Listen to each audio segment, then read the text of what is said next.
Good morning students. अपना चल रहा था चैप्टर नंबर 2, क्या हमारे आसपास के पदार्थ शुद्ध हैं। इसमें हमने मिश्रण के बारे में देखा कि भाई मिश्रण दो प्रकार का होता है, समांगी और विषमांगी। और विलयन के बारे में भी हमने थोड़ा बहुत पढ़ा था कि विलयन दो पदार्थों का एक समांगी मिश्रण होता है। ठीक है, विलयन के अंदर दो चीजें इंक्लूड होती है, सम्मिलित होती है। एक तो जो चीज घोली जाती है यानी कि विलय, और एक जिसके अंदर घुलता है यानी कि विलायक। तो विलय और विलायक दोनों मिलकर के बनाते हैं विलयन। अब इसी टॉपिक को हम आगे बढ़ाते हुए इसमें जो मुख्य टर्म्स हैं, परिभाषाएं हैं, उनको आपको जानना है, समझना है, क्योंकि ये ऐसी परिभाषाएं हैं जो आगे तक भी आपके काम में आएगी। 10वीं में भी काम में आएगी, 10वीं के बाद अगर आप साइंस लेते हो तो साइंस में ये बार बार काम में आएगी। ये कुछ ऐसे शब्द हैं जैसे संतृप्त विलयन क्या होता है, सांद्रता क्या होती है, सांद्रता ज्ञात कैसे की जाती है। ठीक है, तो इसी टॉपिक को हम आगे बढ़ाते हैं।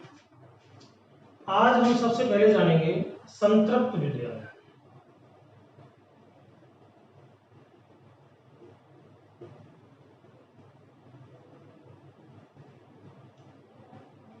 इसको हम एक क्रियाकलाप के द्वारा समझते हैं। जैसे हमने एक बीकर लिया, पात्र लिया,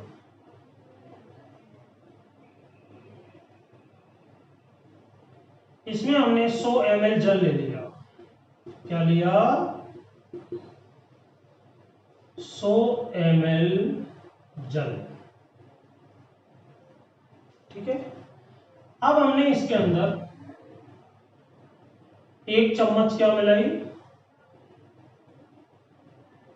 जैसे चीनी मिला दी।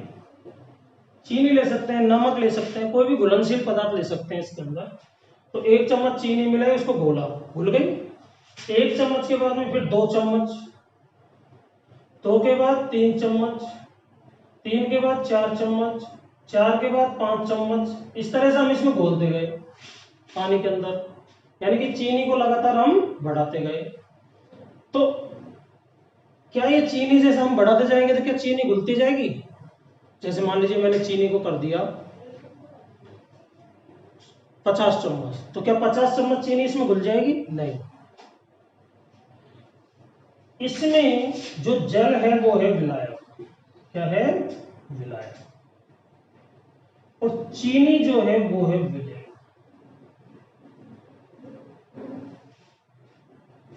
इस विलायक की एक निश्चित कैपेसिटी है, एक क्षमता है कि वो उतनी ही चीनी को घोल पाएगा जितनी इसकी कैपेसिटी है।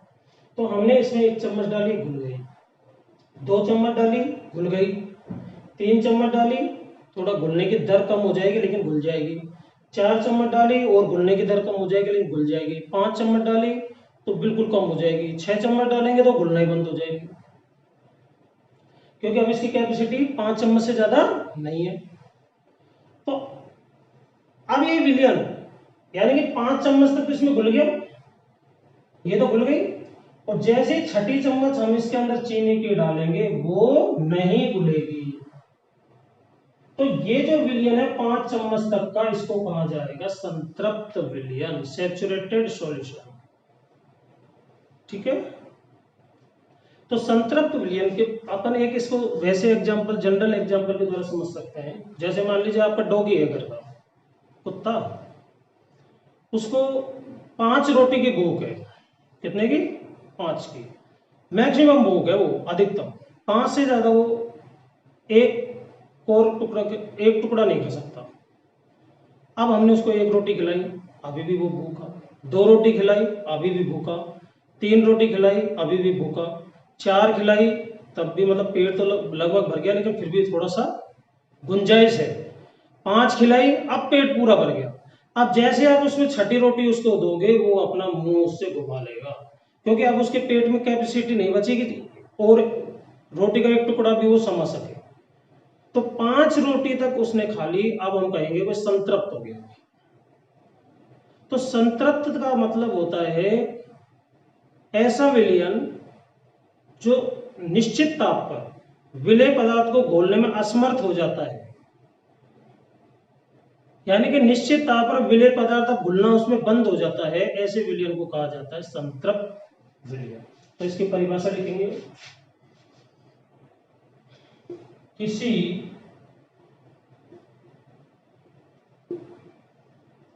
निश्चित ताप पर, किसी निश्चित ताप पर जब विलयन में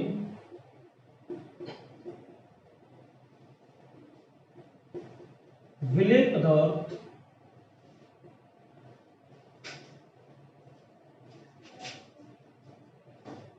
नहीं घुलता है, नहीं घुलता है, तो वह विलयन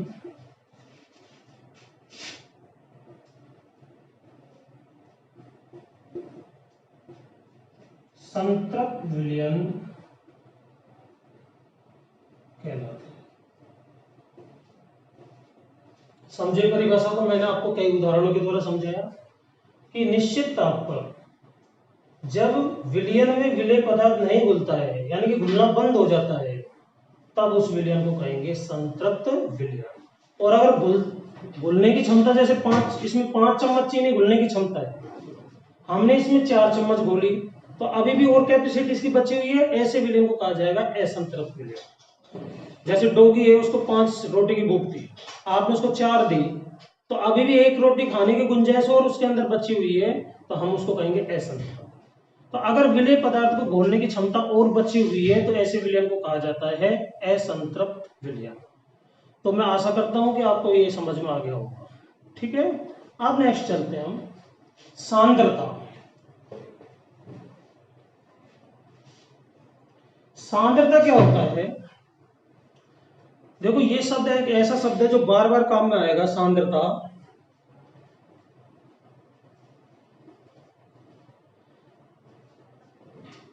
इसको हम समझने के लिए पहले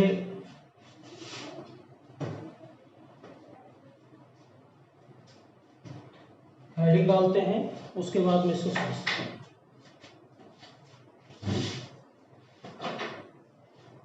सांद्रता जो शब्द है, ये तुलनात्मक शब्द होता है। किसी भी विलयन की सांद्रता को एक पर्टिकुलर आप ये नहीं कह सकते कि इसकी सांद्रता इस तरह से सांद्रता ये ज्यादा है, ये तुलनात्मक शब्द है। मतलब 2 विलयनों को देख करके आप ये बता सकते हो कि ये विलयन ज्यादा सांद्र है, ये विलयन कम सांद्र है।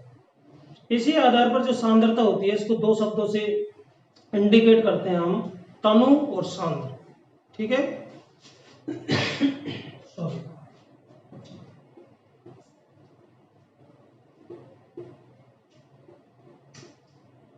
सांद्रता। विलायक, विलायक आप जानते हो, बता दिया आपको पूरी डिटेल के साथ। विलायक मतलब वह द्रव, गैस या ठोस जिसके अंदर विलेय पदार्थ घुला रहता है, उसको कहा जाता है विलायक। तो विलायक की दी गई मात्रा में, विलायक की दी गई मात्रा में उपस्थित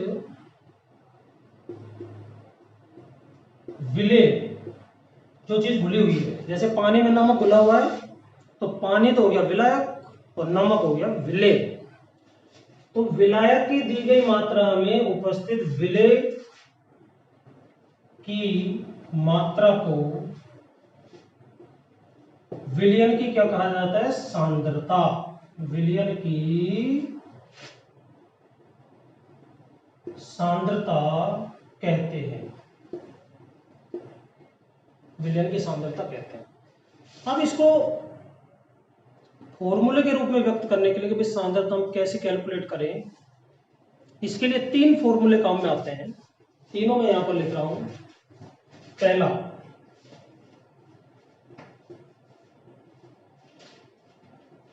नंबर 1, सांद्रता बराबर विलेय पदार्थ का द्रव्यमान बटा विलयन का द्रव्यमान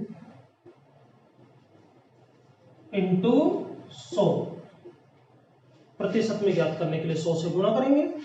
तो ऊपर तो विलय पदार्थ का द्रव्यमान रख दो, बटा नीचे हमेशा विलयन का आएगा इंटू 100। दूसरा फॉर्मूला, अगर जैसे मान लीजिए विलयन जो है वो आयतन के रूप में है, द्रव्यमान के रूप में नहीं है, तब फॉर्मूला क्या हो जाएगा, कुछ भी नहीं है, बस यहाँ द्रव्यमान की जगह आयतन आ जाएगा। सांद्रता बराबर विलेय पदार्थ का द्रव्यमान, विलेय पदार्थ तो द्रव्यमान के रूप में, और नीचे आ जाएगा आयतन, विलयन का आयतन इंटू 100। ये हो गया फॉर्मूला नंबर 2। तीसरा फॉर्मूला क्या है, सपोज दैट ये भी आयतन के रूप में, जैसे कई बार ऐसा भी तो हो सकता है द्रव के अंदर द्रव मिला हुआ हो, जैसे पानी में आपने अल्कोहल घोल दिया, तो पानी भी यहाँ पर आयतन के रूप में मापा जाएगा और अल्कोहल भी आयतन के रूप में मापा जाएगा, अर्थात विलेय का भी आयतन है, विलयन का भी आयतन है। उस केस में हम क्या करेंगे, दोनों जगह आयतन आ जाएगा। इस तरह से लिखेंगे, सांद्रता बराबर विलेय पदार्थ का आयतन बटा विलयन का आयतन इंटू 100। इस तरह से ये तीन फॉर्मूले यहां पर काम में आएंगे आवश्यकता अनुसार। तो ये अपना सांद्रता वाला टॉपिक था। विलायक की दी गई मात्रा में कितना विलेय उपस्थित है उसको कहा जाता है विलयन की सांद्रता। ओके, सांद्रता ज्ञात करने के लिए हमारे पास ये तीन फॉर्मूले काम में आते हैं। तीनों में से एक दूसरे के समरूप ही है, कहीं द्रव्यमान आ रहा है कहीं आयतन आ रहा है। ये डिपेंड करेगा कि किस पदार्थ में कौन सा पदार्थ घुला हुआ है। जैसे पानी में नमक घुला हुआ है तो नमक का तो द्रव्यमान होगा, पानी का होता है आयतन, द्रव का गैस का आयतन होता है, ठोस का द्रव्यमान। वैसे द्रव्यमान तो वैसे जनरली सभी का निकाला जा सकता है, लेकिन गैस और द्रव इनका जनरली हम क्या लेते हैं, आयतन लेते हैं। तो पानी में जब नमक घुला हुआ होता है तो उस केस में ये फॉर्मूला काम में आएगा, नमक की कितनी मात्रा है बटा नमक घोलने के बाद में उसका द्रव्यमान कितना है, उसको इससे। दूसरा, अगर विलयन आयतन के रूप में तो ये फॉर्मूला काम में ले लो। दोनों ही चीज अगर आयतन के रूप में, जैसा मैंने बताया एल्कोहल घुला हुआ है किसके अंदर, पानी के अंदर, तब यहाँ पर आ जाएगा विलेय का आयतन, नीचे आएगा विलयन का आयतन। जनरली आपको याद क्या करना है, ऊपर हमेशा विलेय आएगा, नीचे हमेशा विलयन आएगा, और 100 से उसको मल्टीप्लाई करेंगे तो आपका निकल जाएगी सांद्रता। ओके, अब इसको हम एक एग्जाम्पल के द्वारा समझते हैं। एक न्यूमेरिकल क्वेश्चन लेते हैं और सांद्रता ज्ञात करते हैं।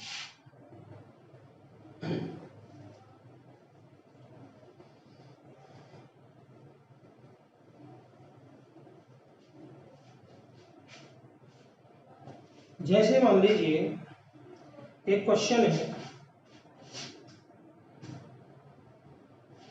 यदि 320 ग्राम जल में 40 ग्राम नमक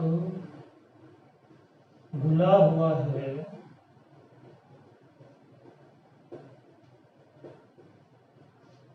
तो विलयन की सांद्रता क्या होगी, ये क्वेश्चन है। ठीक, यहां पर आपको पता है जल तो विलायक है, नमक विलेय है, तो लिखेंगे विलेय पदार्थ का द्रव्यमान। विलेय पदार्थ का द्रव्यमान कितना है, 40 ग्राम। विलयन का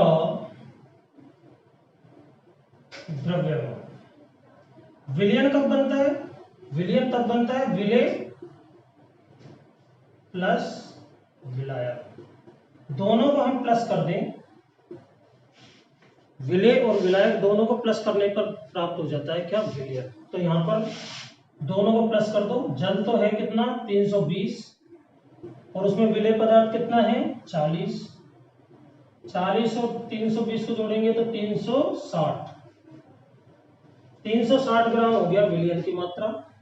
अब हम सांद्रता ज्ञात करेंगे। तो सांद्रता सूत्र, क्योंकि दोनों द्रव्यमान के रूप में, तो ऊपर तो आएगा विलेय,